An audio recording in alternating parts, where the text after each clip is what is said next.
Hello everyone, कैसे हैं आप सभी लोग। आशा है कि आप लोग बहुत अच्छे होंगे। आज है 30 जनवरी और 30 जनवरी साल 2026 के हरियाणा करंट अफेयर इस वीडियो में हम पढ़ने वाले हैं।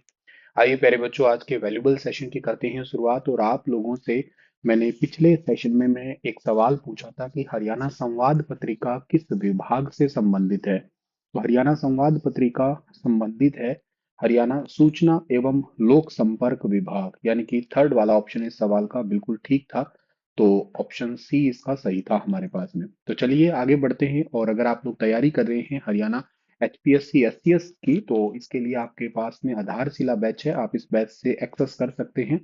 और इसमें आप लोग history, geography, current affair, science, polity, economics, Haryana GK के साथ साथ नेशनल जीके और करंट अफेयर, ये आप लोग सब चीजों को एक्सेस कर सकते हैं इस बैच के थ्रू।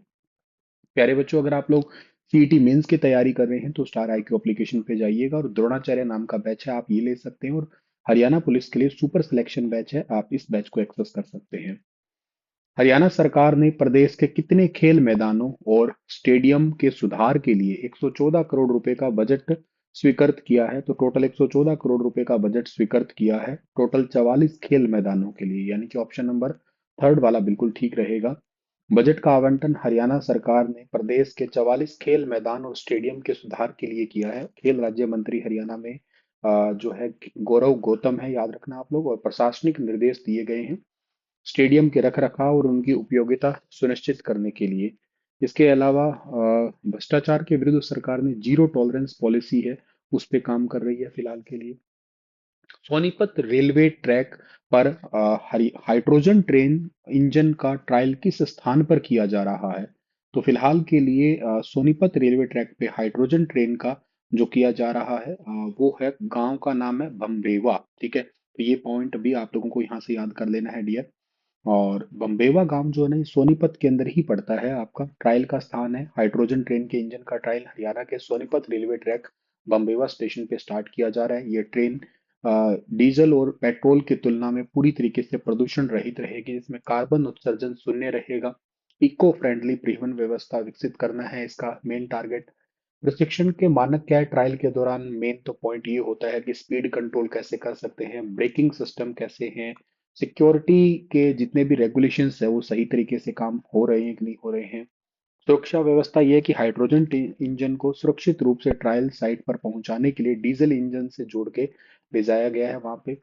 तो ये सोनीपत बम्बेवा स्टेशन है और कार्बन उत्सर्जन में कमी आएगी इससे। नेट कार्बन जीरो करना हमारा 2070 तक का टारगेट है, तो हम लोग उसी को ही अचीव करना चाहते हैं, इसीलिए ऐसा कर रहे हैं। सोनीपत आजकल खूब न्यूज में है, आने वाले टाइम में कई सारे पेपरों में आपको सोनीपत जरूर देखने को मिलेगा। क्योंकि सोनीपत में अभी रिसेंटली सैटेलाइट सिटी के रूप में, मैंने कल भी पढ़ाया था आपको, सैटेलाइट सिटी के रूप में सोनीपत जिले को विकसित किया जा रहा है, ये कोशिशें हैं। इसके अलावा सोनीपत है, सोनीपत का खरखोदा जो है, सोनीपत का खरखोदा ये इसलिए इम्पोर्टेंट है कि यहाँ पे 900 एकड़ के अंदर सुजुकी, मारुति सुजुकी का प्लांट, जिसमें 800 एकड़ के सुजुकी के सॉरी मारुति सुजुकी की कारें और 100 एकड़ में सुजुकी के मोटरसाइकिल बनने वाले हैं। इसके अलावा यहाँ पे सोनीपत के बड़ी गांव के अंदर हमारी जो वंदे भारत ट्रेन है, इसके कोच बनने स्टार्ट हुए हैं, तो ये भी इंपॉर्टेंट हो गया आपका। इसके अलावा चौथा हरियाणा की पुलिस कमिश्नरी बनी, पांचवी झज्जर बन गई। चौथा हरियाणा का मेट्रोपॉलिटन डेवलपमेंट एरिया बना, पांचवा हिसार बन गया। तो ये छोटी छोटी चीजें हैं जो आपको याद रहनी चाहिए। बाकी सोनीपत जिला बना कब था वैसे, तो सोनीपत जिला बना था 22 दिसंबर 1972 को, जो है ना ये जिला बना था आपका। इस जिले से रिलेटेड आपको और क्या याद रखना है, इस जिले से रिलेटेड ये याद रखना है कि इसमें एक ना गोहाना चर्चा में था कि हरियाणा का 23वां जिला बनेगा। इवन ये दो बार पेपरों में भी आ गया, एक एचटेट में आया था, एक हरियाणा सीईटी मेंस के पेपरों में भी आया था। अब हालांकि 23वां जिला हांसी बन गया है, इसकी घोषणा थी, तो इसके कारण ये क्वेश्चन एग्जाम में आ रहा था करंट अफेयर के रूप में। सोनीपत में एक ओपी जिंदल ग्लोबल यूनिवर्सिटी है, वो इसलिए न्यूज में कि वहां पे भारत का पहला कॉन्स्टिट्यूशन म्यूजियम खोला गया है। ओम प्रकाश सॉरी हमारे जो ओम बिरला जी है, ओम बिरला जो लोकसभा के अध्यक्ष है, 18वीं लोकसभा के अध्यक्ष है, उनके द्वारा इसका उद्घाटन किया गया है। तो वो याद कर लेना है आपको। एक सोनीपत के अंदर आपको और याद रखना है, national institute of food technology entrepreneurship management है। ये कहाँ पे सर, इसको शॉर्ट फॉर्म में बोलेंगे NIFTEM बोलेंगे हम लोग, national institute of food technology entrepreneurship and management. ये कुंडली के अंदर है, ठीक है ना, कुंडली के अंदर है, ध्यान रखना आप लोग। इसके अलावा सोनीपत के अंदर एक गांव है जिसका नाम है खांडा गांव। ये किससे जुड़ा हुआ है? ये महाभारत से जुड़ा हुआ गांव है, ठीक है ना। ये महाभारत से जुड़ा हुआ गांव है, इसका क्वेश्चन भी एग्जाम में आ सकता है, ध्यान रख लेना आप लोग इसको, ठीक है। बाकी सोनीपत के अंदर एक और भी इंस्टीट्यूट इंपॉर्टेंट है आपका, Deen Bandhu Chhotu Ram University Science and Technology है मुरथल की। मुरथल से याद आया, मुरथल के ढाबे परांठे ये सब कुछ बड़े प्रसिद्ध है। इवन नेशनल लेवल पे आजकल पहचान बन रही है उनकी। खैर आगे बढ़ते हैं। हरियाणा के मुख्यमंत्री जी ने रिसेंटली सोनीपत का ऑफिशियली लोगो भी लॉन्च किया था, है ना। 39वें सूरजकुंड अंतर्राष्ट्रीय आत्मनिर्भर शिल्प मेले का उद्घाटन 31 जनवरी को कौन करेंगे? तो इसका उद्घाटन करने वाले हैं उपराष्ट्रपति सीपी राधाकृष्णन। जो हमारे भारत के उपराष्ट्रपति सीपी राधाकृष्णन इसका उद्घाटन करेंगे। 31 जनवरी से स्टार्ट होगा ये और 15 फरवरी तक चलेगा ये, टोटल 16 दिन तक। 15 फरवरी को राज्यपाल प्रोफेसर असीम कुमार घोष के द्वारा समापन होगा। थीम स्टेट इस बार उत्तर प्रदेश और मेघालय है। पार्टनर नेशन जो है वो इजिप्ट है। ये चौथी बार पार्टनर नेशन बनने वाला है। मोटो क्या है इसका? लोकल से ग्लोबल, आत्मनिर्भर भारत। ये मोटो है, ये ध्यान रख लेना, मोटो इंपॉर्टेंट है। विरासत एवं पर्यटन मंत्री हरियाणा के कौन है? डॉक्टर अरविंद शर्मा है विरासत एवं पर्यटन मंत्री। तो प्रतिभागी देश जो है ना, पिछले वर्ष 44 देश थे, इस बार 50 से ज्यादा आने की उम्मीद है।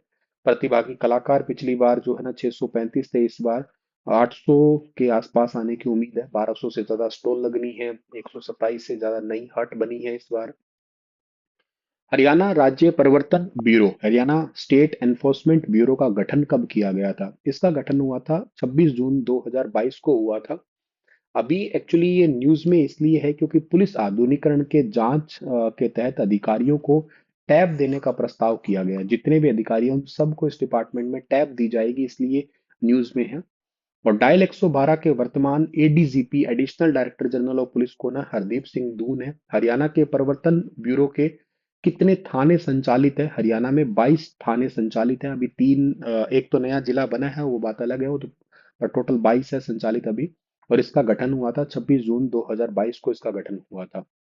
और इसका उद्देश्य यही है कि प्राकृतिक संसाधनों का संरक्षण है, जैसे अरावली व शिवालिक क्षेत्र हो गया, अवैध खनन को रोकना है, अतिक्रमण को हटाना है, इत्यादि इनका काम है। या इसके अलावा सरकारी जो नियम है उनका ठीक ढंग से पालन करना है।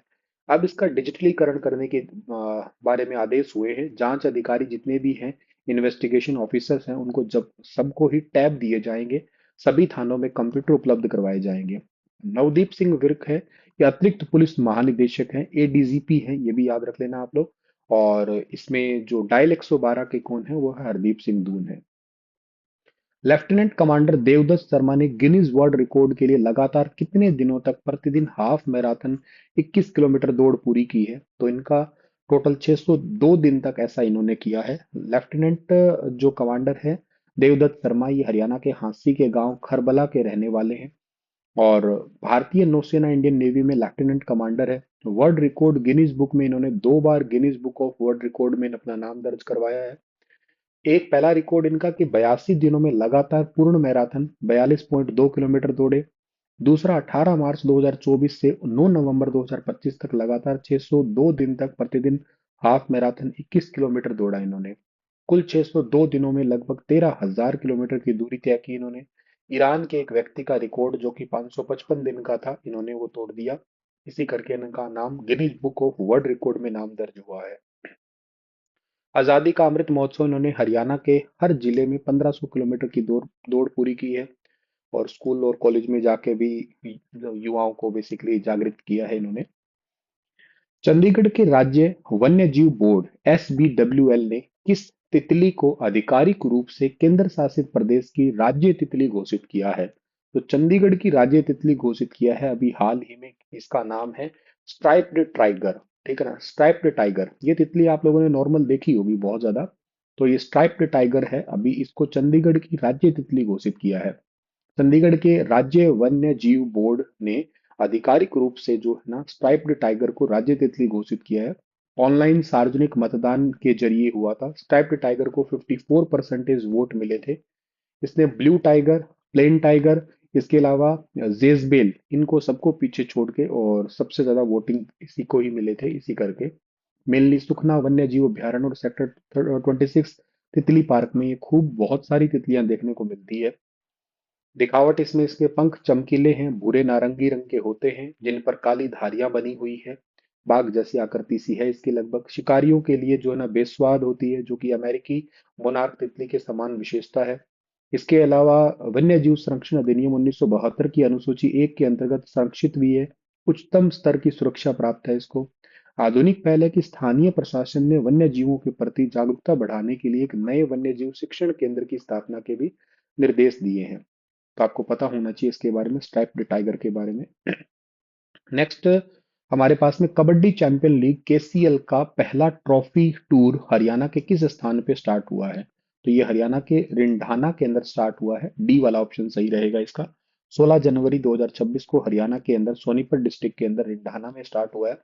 कबड्डी का गढ़ भी मानते हैं इसको। और इसके अलावा यहाँ के खिलाड़ी है प्रदीप नरवाल। इसके अलावा कबड्डी चैंपियंस लीग का उद्घाटन फर्स्ट सीजन में 25 जनवरी से 7 फरवरी 2026 तक चलेगा। सभी मैच स्पोर्ट्स यूनिवर्सिटी राई सोनीपत में आयोजित किए जाएंगे। इस लीग में कुल 8 फ्रेंचाइजी टीम जो है ना वो भाग ले रही है। ये ट्रॉफी टूर पानीपत, करनाल, हिसार, भिवानी, रोहतक, गुरुग्राम, फरीदाबाद से होते हुए वापस जो है ना सोनीपत में समाप्त होगा।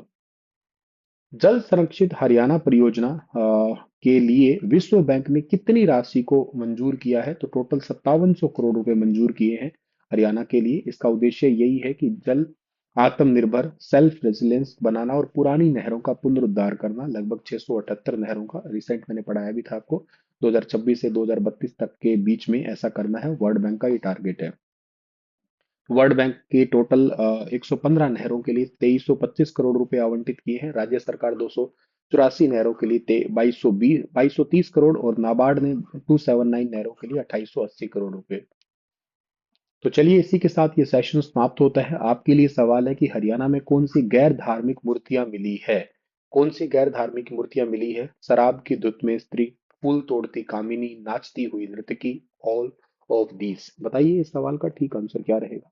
मिलता हूं मैं आप लोगों को अपने अगले सेशन के दौरान। तब तक के लिए अपना ख्याल रखना, चैनल को सब्सक्राइब कर लेना। राधे राधे।